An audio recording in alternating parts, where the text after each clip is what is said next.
Emerson. You may have to excuse my dog barking today. I live in a townhouse and the unit next to me is getting a new roof, so there's some pound, pound, pound noise, and little Emerson here, my dog, he likes to bark at him. So we'll have to deal with that. That's one of the joys of living in a community. But anyway, it's the 18th of January, and I'm going to work with you today on April in Portugal, which is one of my favorite Chet songs, and not a terribly hard song to play. It's got a few little nicks and bumps in it. I meant to tell you yesterday, I said I have a PV amp. It's a Delta Blues amp, a 30 watt, 15-inch speaker amp, and the only effect that I use, it's got reverb, and I've got about 4. It goes up to 12, and I've got it set on about 4, so I'm getting a little bit of reverb out of the amp. I also use a DD3 Boss digital delay. As you probably already know, Chet didn't use a digital delay because they didn't have that in his day. He had an analog tape delay, which has maybe a slightly different sound, more of a slapback sound, they say. But I've got what I've got, he had what he had, so it won't always be exactly the same. But anyway, this song's in A. I'm going to play it for you, and then we'll look at the composition of it, okay? Start off with an arpeggio of the middle 4 strings with your 6th, rather than just starting with the note.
Chet, normally he will play 3 or 4 patterns maybe in the key the song is in, and then he'll go up a fret and go up to a B flat,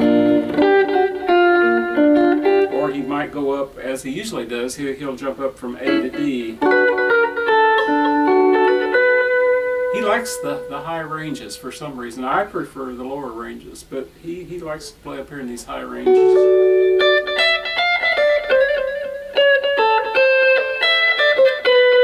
Now when you start doing the single note stuff or the double stops, you're going to have at least some drummer behind you, a little bit of ch-ch-ch, or you're going to have a rhythm guitar player. Now he had Paul Yandell behind him on most everything he recorded, so he could break away from the chord pattern and the rhythm pattern and do that. But what I'm going to be showing you, Emerson, no barking.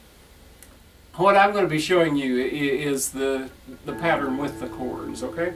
So this starts off in A, an open A, these strings open, and we're going to do a 6th, and then we're going to do the arpeggio. And then I raise up my middle finger to come up 1 note. You could go all the way up.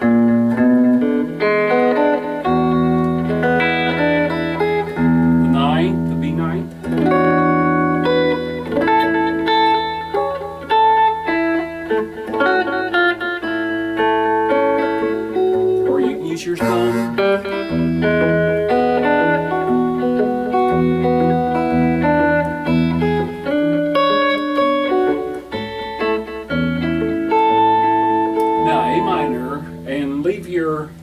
5th string open and your 6th string open. I don't know what chord that is.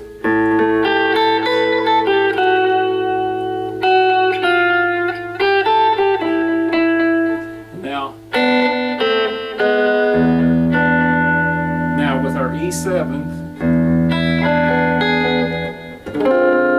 a diminished something, what would you call it? An A? A diminished A? Same thing on the 2nd fret, and then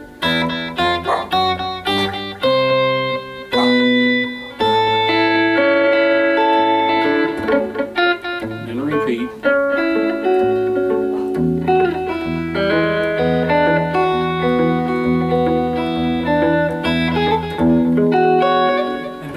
Okay, now he breaks away from the chord pattern.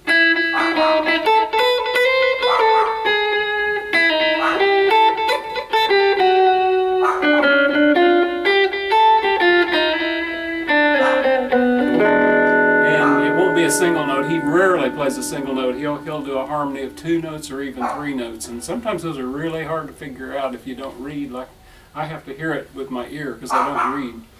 Emerson! The dog! He barks and barks and barks. Okay, but I'm going to do it with chords, so it'd be with the minor.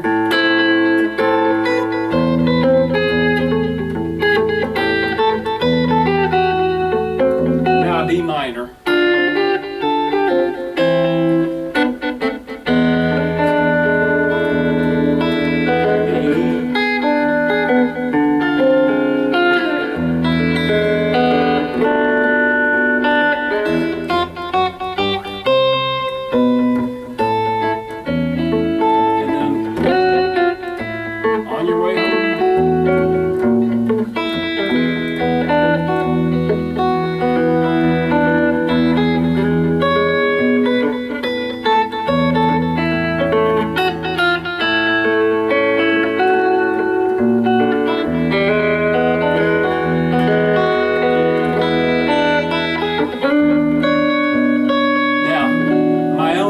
I've worked out, and let me tell you, I don't play any Chet Atkins song exactly like the recording. Never have. Like I say, when you're playing by ear, usually I learn them later on from, you know, what I remember, but I change them around quite a bit. I don't always play them in the chord he plays them in. He uses special tuning. Sometimes he tunes up a fret, or he tunes up 2 frets up to F or a F sharp. So it won't be the same. So if you learn what I'm showing you, it won't exactly match the recording, but the essence of it will be the same, okay? So when I come to the end, I give it another diminish, and then I give it a,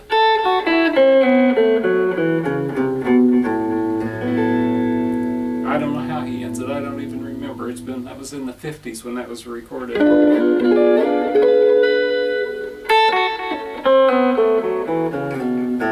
I use that ending a lot. I call that the magic L. You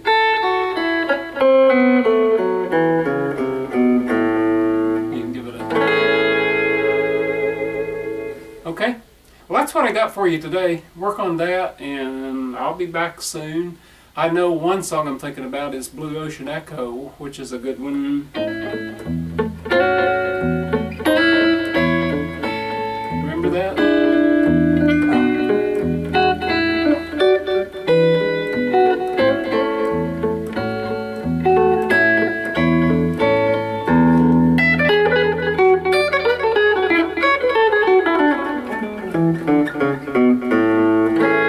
He says all mistakes are intentional. So thank you, and have a good day.